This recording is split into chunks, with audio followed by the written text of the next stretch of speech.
హైదరాబాద్ దగ్గరలో మీ dream home కోసం plot కావాలా? ఇప్పుడే బుక్ చేసుకోండి సురక్ష ఎలైట్ లో. బండారా విరాల ORR ఎగ్జిట్ నంబర్ 10 దగ్గర ప్రీమియం విల్లా ప్లాట్స్. మీ కలల ఇంటికి సరైన location only at Suraksha elite.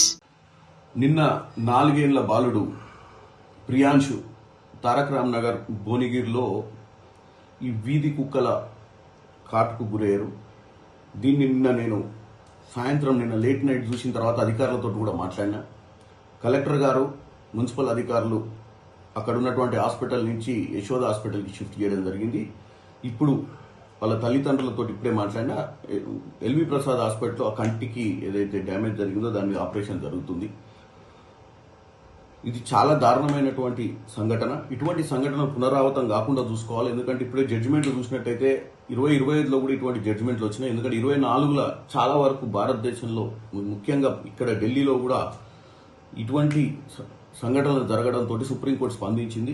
Animal birth control అనే ఒక చట్టాన్ని తీసుకొచ్చి వీలైనంత వరకు ఈ వీధి కుక్కలను కంట్రోల్ చేయడానికి వాటికి స్టెరిలైజేషన్, రీలొకేషన్ లాంటివి చేయాల్సిన అవసరం ఉంది. కానీ ఎన్నోసార్లు మనం విస్మరిస్తుంటాం. ఎందుకంటే నెంబర్స్ పెరిగినప్పుడు మున్సిపల్ అధికారులు అప్రమత్తంగా ఉండాలి. మున్సిపల్ అధికారులు ఎక్కడైనా ఈ వీధి కుక్కలు ఎక్కువ కనపడ్డప్పుడు ఇమీడియట్గా అక్కడ స్థానికులు కూడా, ఎందుకంటే ఇది అధికారులే కాకుండా స్థానికులు కూడా, అక్కడ ఉన్నటువంటి కార్పొరేటర్లు కానీ, కౌన్సిలర్లు కానీ, వాళ్ళు కూడా దీని మీద నిఘా వేయాల్సిన అవసరం ఉంది. ఇటువంటి పరిస్థితి ఉంటే ఇమీడియట్ గా అధికారులను అప్రమత్తం చేసి, ఎందుకంటే జరుగుతుందో జరగదో అని కాదు, నిన్న ఆ విజువల్ చూస్తే భయం వేస్తుంది. అంటే చూస్తానికి కూడా ధైర్యం జరుపుకునే పరిస్థితి ఉంది. కాబట్టి ఇది సివిలియన్స్, అంటే మన సొసైటీలో మన మీద కూడా నాయకుల మీద, స్థానిక నాయకుల మీద కూడా బాధ్యత ఉంది, మా మీద బాధ్యత ఉంది, అధికారుల మీద బాధ్యత ఉంది. ఇటువంటి సంఘటన పునరావృతం కాకుండా చూడాల్సిన అవసరం ఉంది. ఎందుకంటే ప్రభుత్వం అండగా ఉంటుంది. ప్రియాంశుకి జరుగుతున్నటువంటి ట్రీట్మెంట్ కానీ ఏది కానీ ప్రభుత్వం ఖర్చులన్నీ భరిస్తుంది. అలాగే ముందు ఇలాంటి ఇన్సిడెంట్స్ జరగకుండా ఉండడానికి ప్రత్యేకమైన శ్రద్ధ అధికారులు తీసుకోవాలని కోరుకుంటున్నాం. హలో రాహుల్.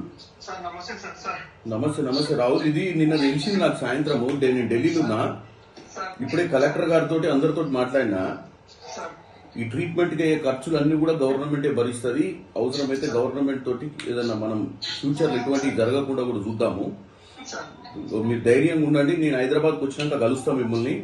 ఎందుకంటే దీన్ని డెఫినెట్ గా సీరియస్ తీసుకున్నాం. ఇప్పుడు మన బాబు హిమాంశు వల్ల జరిగినటువంటి, ప్రియాంశుకు జరిగినటువంటి దాన్ని డెఫినెట్ గా మనం సీరియస్ తీసుకుందాం. ఇంకెవరికి జరగకుండా కూడా చూద్దాం. ఎందుకంటే మున్సిపల్ అధికారులతో అందరితో మాట్లాడి, నాకు తెలుసు నీ బాధ చూస్తేనే భయం అవుతుంది అట్లా జరిగితే. నేను రాహుల్, నేను ఏం చేస్తా అంటే, నేను వచ్చినాక వస్తాను నీ దగ్గరికి. ధైర్యంగా ఉండు. అంత పర్ఫెక్ట్ గవర్నమెంట్ ఉంటుంది. ఎల్వి ప్రసాద్ హాస్పిటల్, యశోద హాస్పిటల్లో ట్రీట్మెంట్ కరెక్ట్ చేయించి అన్ని సక్రమంగా అటెండ్ చేద్దాము.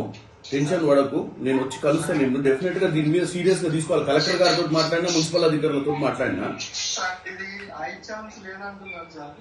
నేను డాక్టర్లతో కూడా మాట్లాడతా. ఇప్పుడు కొంచెం ధైర్యంగా ఉండండి. ఏం కాదు. ఇది ఇటువంటి ఇన్సిడెంట్ జరగొద్దు. ఇది చాలా దారుణమైనటువంటిది. డెఫినెట్ గా దీన్ని మేము సీరియస్ గా తీసుకొని వర్కౌట్ చేస్తున్నాము. ఓకే, నేను వచ్చినాక కలుస్తాను నిన్ను పర్సనల్ గా. లేదు చేయాలి రాహుల్, 100% రాహుల్. నేను కాపాడుకుంటాం. నేను వచ్చి కలుస్తాను. ఓకే రాహుల్, ఓకే, జాగ్రత్త. నేను వస్తా సాయంత్రం, రేపు వచ్చినప్పుడు కలుస్తాను. ఓకే.